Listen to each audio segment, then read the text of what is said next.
नमस्कार, मी विशाल परदेशी. या बुलेटिनमध्ये आपलं सगळ्यांचं स्वागत. सुरुवात करूयात महत्त्वाच्या बातमीने. राज्यात भोंग्यावरून वातावरण चांगलंच तापलं. त्यात आता सीसीटीव्हीची ही भर पडली. एकीकडे मंदिरात सीसीटीव्ही असताना मशिदीत सीसीटीव्ही का नाही असा सवाल मनसे नेते बाळा नांदगावकर यांनी उपस्थित केला. या संदर्भात त्यांनी एक ट्विट केलंय. सर्वधर्मीय प्रार्थना स्थळात सीसीटीव्ही यंत्रणा का करू नये, का बसवण्यात येऊ नये असा सवाल त्यांनी केलेला आहे असं त्यांनी म्हटलंय. आणि असं केल्यास अनेक चुकीच्या गोष्टींना चाप बसेल आणि त्यामुळे सरकारने याची नियमावली बनवून त्याची कठोर अंमलबजावणी करावी अशी मागणीही त्यांनी केली आहे. बोलूयात आमचे प्रतिनिधी विशाल पाटील आपल्याबरोबर आहेत. विशाल, काय म्हटलंय नेमकं त्यांनी? विशाल, आपल्याला माहिती आहे पहिला सुरुवातीला अध्यक्ष राजकारण्यांचा मुद्दा घेतला होता. आज मनसे नेते बाळ नांदगावकर यांनी सीसीटीव्हीचा मुद्दा जो आहे हा हातात घेतलेला आहे. त्यांनी ट्विटमध्ये स्पष्टपणे लिहिलेलं आहे की अनेक हिंदू मंदिरांच्या आवारामध्ये किंवा हिंदू मंदिरांमध्ये सीसीटीव्ही आपल्याला पाहायला मिळतात. मात्र मशिदीच्या परिसरात किंवा मशिदींवरती कोणी सीसीटीव्ही पाहिलेत का असा एक त्यांनी प्रश्नचिन्ह सुद्धा उपस्थित केलेला आहे. आणि या परिसरात सुद्धा सीसीटीव्ही लावण्यात यावे जेणेकरून चुकीच्या गोष्टींना आळा बसेल अशा पद्धतीचा मुद्दा जो आहे हा बाळ नांदगावकर यांनी उपस्थित केलेला आहे. त्यामुळे पुन्हा एक वाद जो आहे हा निर्माण होऊ शकतो. मात्र त्यांनी हेही त्याच्यामध्ये नमूद केलेलं आहे की याच्या बाबतीत कोणी आक्षेप घेणं जे आहे हे आक्षेपार्ह नाहीये. सीसीटीव्ही जर त्या ठिकाणी लावले तर त्याचा अधिक फायदा होऊ शकतोच असं त्यांनी ट्विटमध्ये म्हटलेलं आहे. एकंदरीत जर आपण पाहायला गेलं तर मशिदीवरील भोंग्यांचं एकीकडे वाद सुरू असताना आता सीसीटीव्हीचा मुद्दा सुद्धा गाजण्याची शक्यता आहे. ही दाट आहे. सीसीटीव्ही या परिसरांमध्ये लावण्यात यावे किंवा मशिदींवरती सुद्धा सीसीटीव्ही लावण्यात यावे अशा पद्धतीच्या मागणीला आता जोर धरू शकतो. आणि एकंदरीत आता पाहावं लागेल मनसे या बाबतीत कशा पद्धतीनं पुढे जातं. कारण का ज्या पद्धतीनं मशिदीवरील भोंग्यांचा मुद्दा उपस्थित केल्यानंतर राज्य सरकार अलर्टवर आलेलं आहे. राज्य सरकारच्या सातत्यानं बैठका ज्या आहेत ह्या सुरू झालेल्या आपल्याला पाहायला मिळत आहेत. त्यातच आता सीसीटीव्हीचा मुद्दा मनसेनं हाती घेतल्यामुळे कुठेतरी आता पुन्हा एकदा सीसीटीव्ही मुद्द्यावरून मनसे जे आहे आक्रमक होण्याची दाट शक्यता आहे. विशाल, धन्यवाद विशाल या सगळ्या तपशिलाबद्दल. तर आता मनसेने म्हणजे राज ठाकरेंनी मशिदीसमोर हनुमान चालिसेचा मुद्दा उपस्थित करत असतानाच बाळा नांदगावकर जे मनसेचे नेते त्यांनी भोंग्यानंतर आता सीसीटीव्हीचा मुद्दा जो आहे तो उपस्थित केलेला आहे. मंदिरात सीसीटीव्ही मग मशिदीत का नाही असा प्रश्न त्यांनी उपस्थित केला आहे. आणि त्याचबरोबर याबद्दलची नियमावली तयार करण्यात यावी असं देखील त्यांनी म्हटलेलं आहे.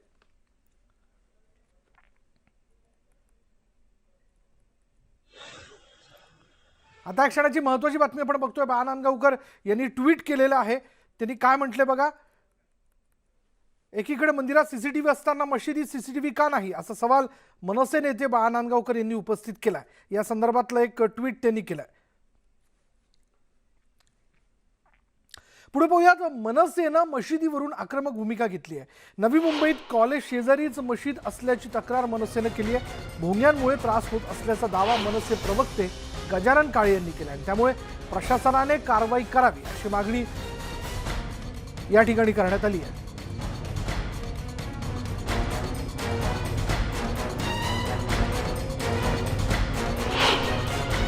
आज मी वाशी सेक्टर 9A नवी मुंबई येथे उभा आहे.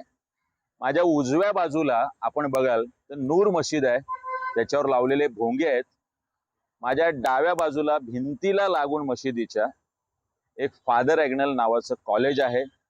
त्याच्या 100 मीटरच्या अंतरावरती ICL नावाचं कॉलेज आहे आणि त्याच्या समोर बरोबर रहेजा नावाचं अपंग पुनर्वसन केंद्र. आदरणीय राजसाहेब ठाकरे म्हणतात भोंगे मशिदीवरचे हा एक सामाजिक विषय. इथे मागच्याच बाजूला सिडकोचं एक रहिवासी संकुल आहे मोठ्या प्रमाणात. त्यामुळेच आमचा हाचा जो विषय आहे की उदाहरणासह पुराव्यासह हा दाखवून देण्याचा आज मी इथे प्रयत्न केलेला आहे. माझं पोलिसांना सांगणं आहे, लोकांनी आमच्याकडे तक्रारी केल्या आहेत, या महाविद्यालयातल्या पालकांच्या आमच्याकडे तक्रारी आहेत.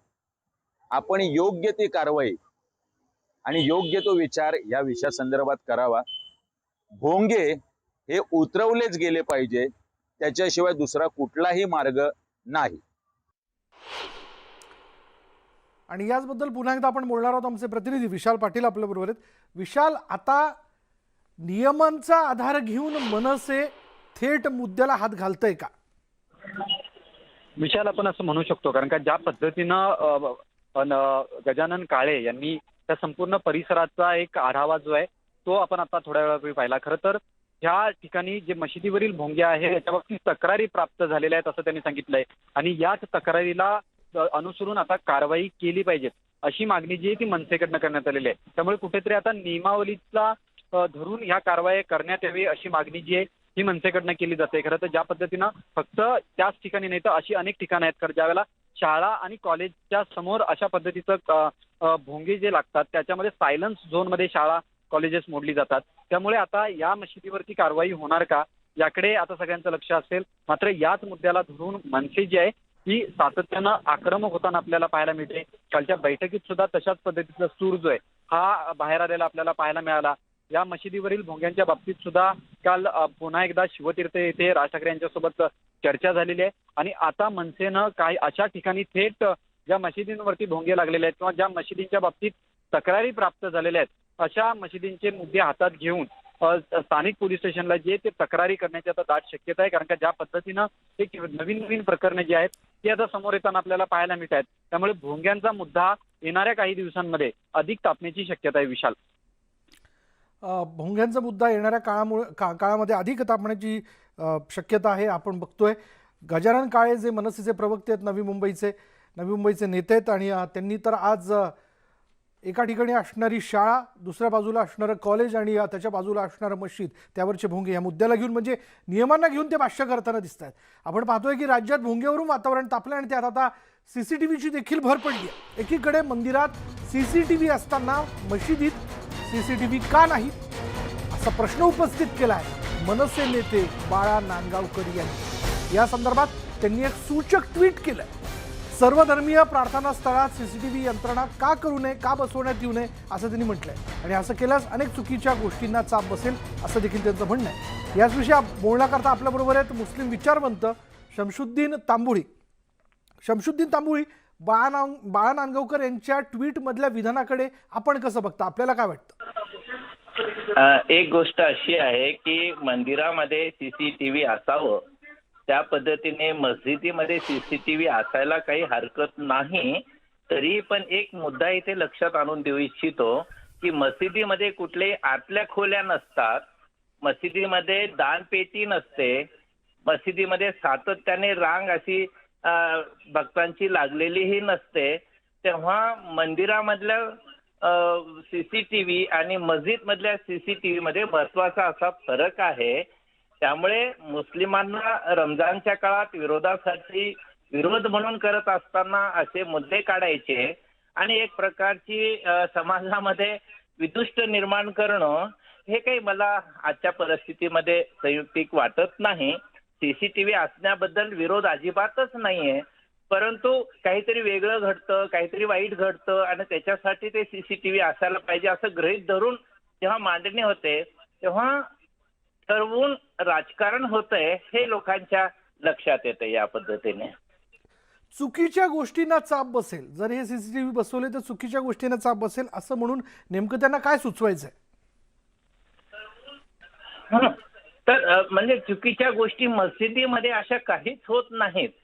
कदाचित मस्जिदीमध्ये नमाज व्यतिरिक्त आणि प्रवचना व्यतिरिक्त कुराण पठणा व्यतिरिक्त असं काहीच होत नसतं. तिथे आजानचा मुद्दा आपण समजूया आणि अनेक ठिकाणी भोंग्यावरती कंट्रोल केलेला आहे. जसं धार्मिक कुठल्याही ठिकाणी भोंगे नसावेत किंवा विशिष्ट तीव्रतेचे भोंगे आजान असावी किंवा प्रवचन असावं असं म्हणतो. पण CCTVचा हा जो मुद्दा आहे त्या पाठोपाठ काढण्यात आलेला आहे त्यामध्ये कुठल्याही प्रकारचं असं तर्कशुद्ध अशा पद्धतीची मागणी वाटत नाही. मंदिर आणि मस्जिद यामध्ये महत्वाचा फरक असा आहे, मशिदीमध्ये कुठलीही दानपेटी नसते, मशिदीमध्ये फक्त 4 भिंती असतात आणि एक चबुतरा असतो. त्यावेळी सगळी काही पारदर्शक अशी ती व्यवस्था असते. तेव्हा लपून ठेवण्यासारखं मशिदीमध्ये काही असतं असं मला म्हणायचं नाही. कदाचित त्यांना दर्गा वगैरे असं जर म्हणायचं असेल तर तो वेगळा भाग होऊ शकेल. धन्यवाद आमच्याशी बोलल्याबद्दल. त्याच्यामुळे ऐन रमजानच्या कालावधीमध्ये अशा प्रकारची वक्तव्य करून खरं तर राजकारण करू नये आणि उगाच बांधवांच्या मनात असंतोष निर्माण करू नये असं शमशुद्दीन तांबुळे यांनी म्हटलेलं आहे. पण आपण पाहतोय की आता पुण्यानंतर औरंगाबादमध्येही राज ठाकरेंच्या व्यंगचित्राचे पोस्टर्स लागलेत. शहराच्या विविध भागात पोकळ हिंदुत्वाचा आरोप करणारी व्यंगचित्र लावण्यात आली आहेत. औरंगाबादमध्ये होणाऱ्या सभेच्या पार्श्वभूमीवर ही बॅनरबाजी करण्यात आली आहे.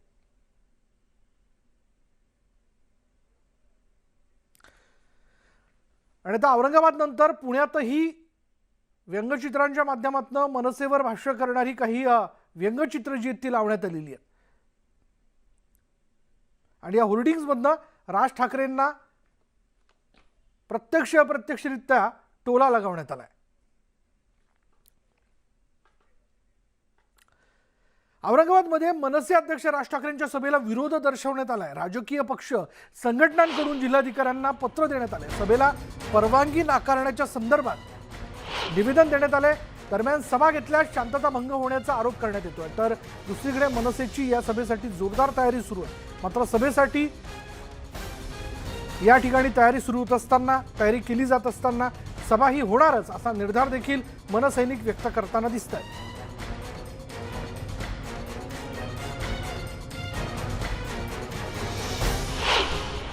आम्ही या सभेचा जाहीर निषेध करतो, धिक्कार करतो आणि औरंगाबाद शहरामध्ये राज ठाकरे यांची सभा आम्ही या ठिकाणी होऊ देणार नाही अशी आमची पक्षाची भूमिका आहे. शासन आणि प्रशासनाला निवेदनाच्या माध्यमातून विनंती केलेली आहे की राज ठाकरे यांच्या सभेला परवानगी नाकारावी. गुढीपाडव्याच्या मेळाव्यामध्ये राज ठाकरे यांनी जे मुस्लिम धर्मीयांच्या प्रार्थनेविरुद्ध वक्तव्य केलं आहे ते वक्तव्य संविधान विरोधी आहे, धर्मविरोधी आहे, जातीमध्ये तेढ निर्माण करणारं वक्तव्य आहे. शासन आणि प्रशासनाने जर सभेला या ठिकाणी परवानगी दिली तर ही सभा आम्ही त्या ठिकाणी उधळून लावू अशी आमची या पक्षाची भूमिका आहे. औरंगाबादमध्ये राज ठाकरेंच्या सभेला परवानगी दिली तर वंचितचे कार्यकर्ते रस्त्यावर उतरतील असा इशारा वंचितचे नेते अमित भुईगळ यांनी दिलाय. त्यांच्याशी बातचीत केली आमचे प्रतिनिधी सिद्धार्थ गोदाम यांनी.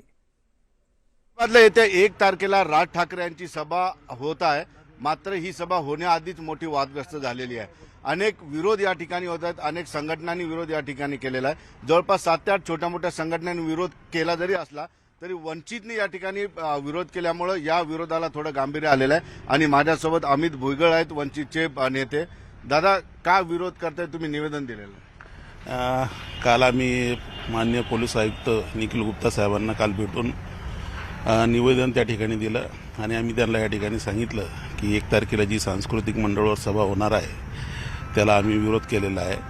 आम्ही त्या ठिकाणी पोलीस आयुक्तांना सांगितलं की रमजानचा महिना चालू आहे आणि मुस्लिम समाजाचा हा पवित्र महिना आहे आणि अशा परिस्थितीमध्ये जर या ठिकाणी राज ठाकरे यांना जर परवानगी दिली तर या शहरामध्ये शांतता सुव्यवस्थेचा प्रश्न निर्माण होऊ शकतं.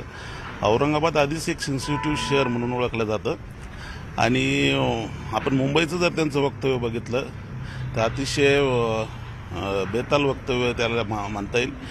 या ठिकाणी देशाची आणि राज्याची शांतता सुव्यवस्था बिघडवण्याचं काम या ठिकाणी त्यांनी त्या ठिकाणी केलेलं आहे आणि आम्ही त्यांना या ठिकाणी पोलीस आयुक्ताला सांगितलं आहे की आपण परवानगी देऊ नका.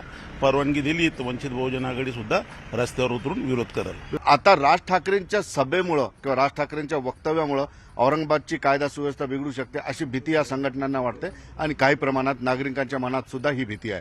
सुधीर जाधवसह सिद्धार्थ गोदाम, न्यूज 18 लोकमत, औरंगाबाद. आणि यानंतरची बातमी आहे सांगलीतनं.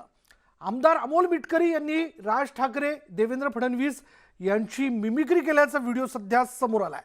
लावा तो व्हिडिओ म्हणत राज ठाकरे यांची त्यांनी पोलखोल केली आहे. तर हनुमान चालीसा आम्हाला शिकवू नये असंही आमदार अमोल मिटकरींनी म्हटलंय. पहिला बाण चालून पाहिला मराठी आणि अमराठीचा मुद्दा होते का त्यासाठी शिवाजी महाराज वापरले. या महाराष्ट्रात परप्रांतीय बोलण्याची चेहऱ्यावर हावभाव दिसत नाही. तुम्ही बोलता आवाज साहेबांची तुलना केली काय नागासारखा चेहरा. आम्ही नागवंशी लोक आहेत, आमचे नागासारखे चेहरे. तुमचे काय सरकारी मीडियाने सांगितलं, मी नाही सांगितलं. जोर जोरात बोलण्याची स्पर्धा सध्या महाराष्ट्रात सुरू. आदय महाराष्ट्रात फक्त आणि फक्त भारतीय जनता पार्टीला आवाज बुलंद होणार आहे. आदय महाराष्ट्रामध्ये फक्त भारतीय जनता पार्टी बोलणार आहे. राष्ट्रवादी काँग्रेस पक्षाचे लोक भ्रष्टाचारी आहे. आता कोणी निवडून येऊ शकणार नाही. इथे फक्त भारतीय जनता पार्टी आहे. आणि कोल्हापूरचा जसा निकाल आला हे पळून गेले मला माहित नाही. राज्यात भोंग्यांवरून नवा वादंग निर्माण झालाय. आता शिवसेना खासदार संजय राऊतांनी भोंग्यांवर देशव्यापी धोरण तयार करा अशी केंद्राकडे मागणी केली आहे. यावर आता विरोधी पक्षनेते प्रवीण दरेकरांनी संजय राऊतांना टोला लगावला. संजय राऊतांनी केंद्राला सल्ले देऊ नये, निर्णय घेण्यासाठी केंद्र सक्षम असल्याचं दरेकर म्हणाले.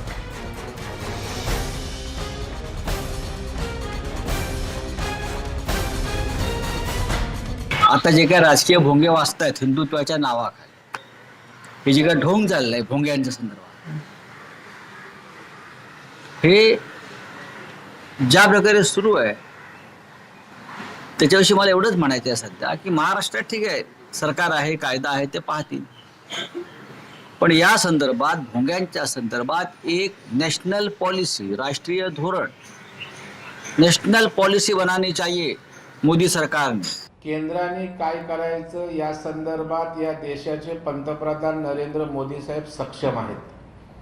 पंतप्रधान म्हणून 7 वर्षाच्या कालावधीमध्ये धाडसी निर्णय घेत अगदी धारा 370 सारखा विषय जो कुणालाही वाटलं नाही तो विषय घेण्याचं धाडस असणारा पंतप्रधान या देशाचा आहे. त्याच्यामुळं केंद्राने काय करावं याचा सल्ला घेण्याची राऊतांकडून अजून तरी केंद्राला वेळ आलेली नाही. आणि केंद्राचा हस्तक्षेप नको वेळोवेळी म्हणणारे, गरज आली की केंद्राची मदत पाहिजे.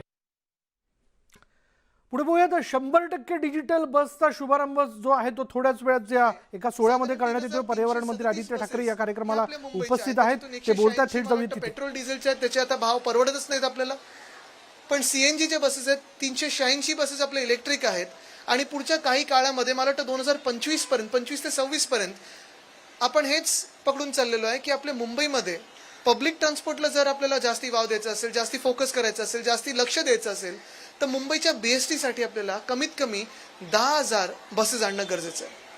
त्या 10,000 बसेसमध्ये देखील आपण विचार करतोय की एक निम्मा आकडा आपला डबल डेकर असावा. कारण बस सिस्टीम अशी असते, जसं रिक्षा टॅक्सी असते तसं बस सिस्टीम अशी असते, मेट्रोसारखी नाही. बस सिस्टीम कुठेही तुम्ही कधीही वळू शकता, रूट वाढवू शकता, रूट कमी करू शकता, रूट बदलू शकता. आणि म्हणून जर कपॅसिटी आपल्याला डबल करायची असेल तर आपण डबल डेकर बस आणणार आहोत. 10,000च्या आसपास जे आपण BST येतील कदाचित 75% बसेस आपल्या त्याच्यातून डबल डेकर असतील आणि 100% ह्या पर्यायी इंधनाचे असतील किंवा इलेक्ट्रिक असतील. म्हणजे एका बाजूनी शहराला इलेक्ट्रिसिटी आपण देत असता लोकेशंद्र साहेब, आणि दुसऱ्या बाजूनी आपणच कदाचित मोठे कन्झ्युमर होऊ. कारण BSTच्या इलेक्ट्रिक बसेस आणि BSTची इलेक्ट्रिसिटी ही आपण खरोखर मुंबईकरांसाठी वापरायला सुरू करू. आज आपण एक चांगला उपक्रम हाती घेत आहोत. मागच्या महिन्यात की 2-3 महिन्यापूर्वी मला वाटतं, जास्तीच किती आता चलो ॲप कधी आलं आपलं, डिसेंबरच्या आसपास आलं, एंड नोव्हेंबर डिसेंबरच्या आसपास आलेलं आपलं चलो ॲप. मुख्यमंत्री महोदयांनी त्याचं लॉन्च केलं. पुढे चला ही आपली मोहीम घेऊन आपण चलो ॲपचं जे लॉन्च केलं त्यानंतर अनेक मुंबईकरांना यांचा फायदा झालेला आहे. आणि आता तेच चलो ॲप घेऊन आपण पुढे टॅप इन टॅप आउट, म्हणजे साधी गोष्ट आहे, तुमचं कार्ड जे हातात असेल, जसं तुम्ही ऑफिसमध्ये गेल्यानंतर जेव्हा तुम्हाला अटेंडन्स दाखवायचा असतो तेव्हा तुम्ही टॅप इन आणि टॅप आउट करत असता, तसंच BST मध्ये चढत असताना चेंजची गरज नसणार. आणि मला आठवतं एका भाषणामध्ये माझे आजोबा हिंदुहृदय सम्राट बाळासाहेब ठाकरेंनी याचा उल्लेख केलेला की त्यावेळी तत्कालीन मुख्यमंत्र्यांकडे ते घेऊन गेलेले काही एका व्यक्तीला की त्यावेळी नाण्यांवरनं जी भांडणं व्हायची बसमध्ये ती होणार नाही. आणि ते एका वेगळ्याच भाषणात आलेलं आहे तो उल्लेख त्याचा, तर भाषण पण वेगळं ह्याचे प्रसिद्ध झालेलं आहे. पण मूळ हेतू हाच आहे की मुंबईकरांना ईज ऑफ लाईफसाठी आपण वेगळ्या वेगळ्या ज्या गोष्टी करत आहोत त्याच्यातून हा एक महत्त्वाचा उपक्रम ठरणार आहे. टॅप इन टॅप आउट म्हणजे सोपं गोष्ट आहे. कार्ड तुम्ही टॅप इन केलं की तुम्हाला ते तिकीट मिळतं आणि तुम्ही पुढे जाऊ शकता. आपलं तिकीट देखील आपण जसं सांगितलं जगभरात कदाचित सर्वात स्वस्त आणि मस्त ही BSTची सेवा आहे. पुढच्या आठवड्यात अजून एक आपण स्वप्नपूर्ती आणि वचनपूर्ती करणार आहोत. मुख्यमंत्री उद्धवसाहेब ठाकरेंनी वेळ आपल्याला दिलेली आहे, ते म्हणजे नॅशनल मोबिलिटी कार्डचं. एकच कार्ड तुम्ही मेट्रोमध्ये पण वापरू शकणार आहात, रेल्वेमध्ये वापरू शकणार आहात, BST मध्ये वापरू शकणार आहात आणि त्याच्यावर अनेक सोयी सुविधा आपण उपलब्ध करून देऊ. ह्याचं देखील आपण ही सोमवारी वगैरे आपण घोषणा करणार आहोत. पण सांगायचा हेतू हाच आहे की जास्तीत जास्त मुंबईकरांनी बेस्ट वापरावी. बेस्टची सेवा आपली खरोखर जगात बेस्ट आहे हे आज आपण गर्वाने सांगू शकतो. आणि जसं आपण काल सांगितलं, मला वाटतं PMO कडून देखील आपल्याकडे रिपोर्ट मागितलेला आहे की जो नवीन बस स्टॉप, आणि तो नवीन बस स्टॉप सोपा आहे. मी खरं तर ज्यावेळी आपण केलं लोकेशी आपल्याला आठवत असेल, तुम्ही मी आणि ते आर्किटेक्ट होते, आणि हाच त्याच्यात एक थोडा हेतू होता की मुंबईकरांसाठी ईज ऑफ लिव्हिंग करत असताना आपले बस स्टॉप जर बघितले आता थोडे छोटे असतात, थोडे अडचणीचे असतात. चांगला बस स्टॉप आपण कसा देऊ, महिलांना सुरक्षित कसा वाटेल. चलो कार्डचं अनावरण जे आहे ते आदित्य ठाकरे यांच्या उपस्थितीत केलं जाणार आहे. आणि बेस्ट बसमध्ये जास्तीत जास्त इलेक्ट्रिक बस आणण्याबद्दलचा मानस त्यांनी आपल्या भाषणातून व्यक्त केला आहे. पुढे पाहूयात, मुंबईत BKC मधील रिलायन्स जिओ कन्व्हेन्शन सेंटरमध्ये स्मार्ट होम एक्सपो प्रदर्शन भरवण्यात आलं आणि यावेळेस पर्यटन मंत्री आणि मुंबईचे पालकमंत्री आदित्य ठाकरे उपस्थित होते. आदित्य ठाकरे यांच्या हस्ते रिलायन्स जिओ कन्व्हेन्शन सेंटरमधील स्मार्ट होम एक्सपोचं उद्घाटन करण्यात आलं.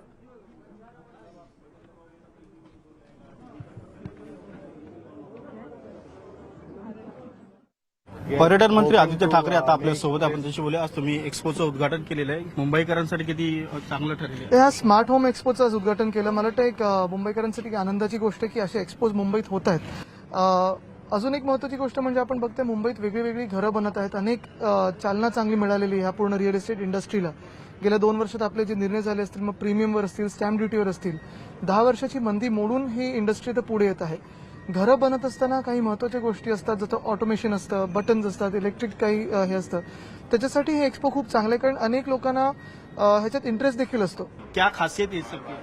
ये वर्ल्ड का पहला प्रोडक्ट है जो वायर्ड और वायरलेस के कॉम्बिनेशन में चलता है. मतलब वायरलेस जो है वो बहुत फ्लेक्सिबल होता है और वायर्ड है स्टेबल होता है. तो ये दोनों का कॉम्बिनेशन है.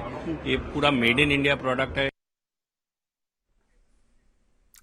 पुढे बातमी, पुण्यात सीएनजीच्या दरात दिवसेंदिवस वाढ होताना दिसते. आज सीएनजी 2 रुपयांनी महागलेला आहे. काल सीएनजीचे दर 73 रुपये होते, आज ते दर 75 रुपयेवरती जाऊन पोहोचलेत. पेट्रोल डिझेल पाठोपाठ आता इंधनाच्या दरात भरमसाठ वाढ होते. सीएनजीचे दर वाढल्याने सामान्य जनतेसह रिक्षा चालकांना मोठा फटका बसतो.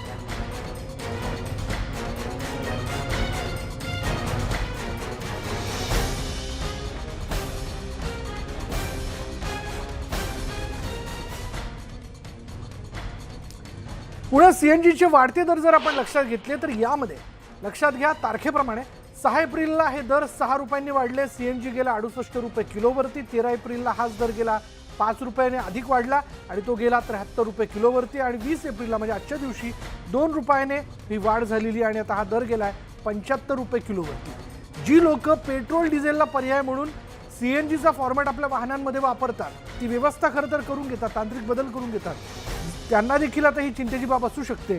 त्यामुळे सीएनजी देखील 100 पार करतो की काय, असं एक टेन्शन किंवा अशी एक चिंता प्रत्येकाच्या मनात आहे.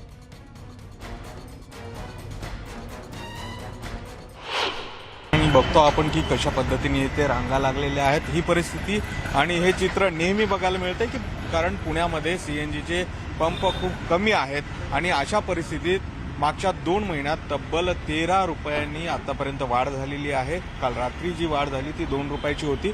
बाबा, हे सारखं होतंय, तुम्ही रिक्षा चालवता, काय तुमचं म्हणणं आहे यावर? आम्ही 18ची 21 केली, 1 रुपया बी आम्हाला मिळत नाही वरचा. आणि मागायला आम्हाला लाज वाटते. तुम्ही आम्ही जगायचं कसं काय? काय वाढतं त्याला काय करणार आहे? 5 रुपये कमी करतात आणि 12 रुपये वाढवतात. बरोबर. मग त्याच्यावर ऍक्शन कोण घेणार? पेट्रोलचे भाव वाढले. पण मग मुबलक सीएनजी सुद्धा नाहीये मिळत, खूप वेळ जातो त्याच्यात. आता तो त्याला नाहीलाच आहे, काय करणार? आपले व्यवसाय म्हणल्यावर करायलाच लागतं ते. पहिलं आम्ही 3-3, 4-4 तास थांबायचो, आता तरी जमते मग अर्ध्या तासामध्ये तरी मिळतोय. तर काय आता करायचं काय? आपण रिक्षावाल्यांनी करायचं काय? भाव वाढतं व्हायला तयार नाही. आता ह्या महिन्यात जवळजवळ 10 रुपये वाढले, मग आता आणखीन किती वाढवणार आहे सरकार? त्यामुळे कुठेतरी यावर नियंत्रणात हे सगळे भाव आणले जातील का, याकडे आता सगळ्यांचं लक्ष आहे. गणेश कदमचा, गोविंद वाकडे, न्यूज 18 लोकमत, पुणे. आता देशाच्या राजधानीतनं बातमी अशी की नवी दिल्लीमध्ये मास्क सक्ती जी आहे ती करण्यात आली. सार्वजनिक ठिकाणी मास्क घालणं हे बंधनकारक असणार आहे. जर नियम मोडला तर 500 रुपये दंड आकारला जाणार आहे. गेल्या 5 आठवड्यांपासून दिल्लीमध्ये कोरोनाच्या संदर्भातल्या रुग्णांची संख्या जी ती वाढत चालली आहे आणि त्याच पार्श्वभूमीवर हा निर्णय घेण्यात आलेला आहे. त्यामुळे नवी दिल्लीत जर तुम्ही मास्क वापरत नाही तर 500 रुपये दंड तुम्हाला द्यावा लागणार आहे. याबद्दल बोलूयात आमचे प्रतिनिधी प्रशांत लीला रामदास आपल्याबरोबर आहे. प्रशांत, गेल्या 3 लाटेत देखील आपण बघितलं की जर तुम्ही नियमांचं पालन करत नाही तर तुम्हाला दंड हा भरावाच लागणार आहे. आता पुन्हा एकदा त्याच वर्तुळात नवी दिल्लीकर आलेत का? बरोबर आहे, पुन्हा त्याच वर्तुळामध्ये नवी दिल्लीकर आलेले आहेत. नवी दिल्लीमध्ये आजपासून मास्कची सक्ती लागू करण्यात आलेली आहे. गेल्या 2 आठवड्यापासून ज्या पद्धतीने माहिती मिळते की कोरोना रुग्णांची संख्या दिल्ली, उत्तर प्रदेश, हरियाणा आणि राजस्थान यासारख्या राज्यांमध्ये वाढत आहे. खास करून उत्तर भारतातील हे जे प्रमुख राज्य आहे, ज्यामध्ये दिल्ली आहे, उत्तर प्रदेश आहे, त्यानंतर हरियाणा आहे, या तीनही राज्यांमध्ये रुग्णांची संख्या वाढत आहे. जवळपास 35% गेल्या आठवड्यात 10 विकास दर आहे, म्हणजे वाढता दर आहे. आणि कालचा दर बघितला जवळपास 8% रुग्ण दर वाढलेला आहे. या सगळ्या पार्श्वभूमीवरती आज खास करून दिल्ली प्राधिकरणाची, दिल्ली डिझास्टर मॅनेजमेंटची बैठक आयोजित करण्यात आली. या बैठकीमध्ये निर्णय घेण्यात आलेला आहे की आजपासून मास्कची सक्ती लागू करण्यात आलेली आहे. त्यामुळे असं म्हणावं लागेल, जे मास्क घालणार नाही त्यांना 500 रुपयाचा दंड देण्याचा निर्णय देखील जारी करण्यात आला आहे. पुन्हा एकदा जे वर्तुळ पूर्ण झालेलं आहे. गेल्या वर्षी याच काळामध्ये कोरोना रुग्णांची संख्या वाढत होती आणि आता पुन्हा देखील तेच पाहायला मिळतंय की हळूहळू रुग्णसंख्या वाढत आहे. 4थ्या लाटी संदर्भात चर्चा सुरू झालेली आहे. त्यामुळे हा निर्णय घेण्यात आल्याची माहिती पुढे आलेली आहे. धन्यवाद प्रशांत या सगळ्या माहितीबद्दल. त्यामुळे नवी दिल्ली पाठोपाठ हा आपल्या राज्याला देखील एक प्रकारे एक त्याचे संकेत असू शकतात, कारण आपल्याकडे देखील रुग्णांची टक्केवारी ही काही प्रमाणात वाढल्याचं आपण बघतोय. अपेक्षा करूयात, आशा करूयात की ही टक्केवारी वाढू नये, रुग्णसंख्या वाढू नये. पण जर तसं झालं तर आपल्यालाही पुन्हा एकदा नियमांना तोंड द्यावं लागू शकतं, कारण ती काळाची आणि वेळेची गरज असणार आहे. यानंतर या बुलेटिनमध्ये इथेच थांबणार आहोत. पहा फक्त न्यूज 18 लोकमत.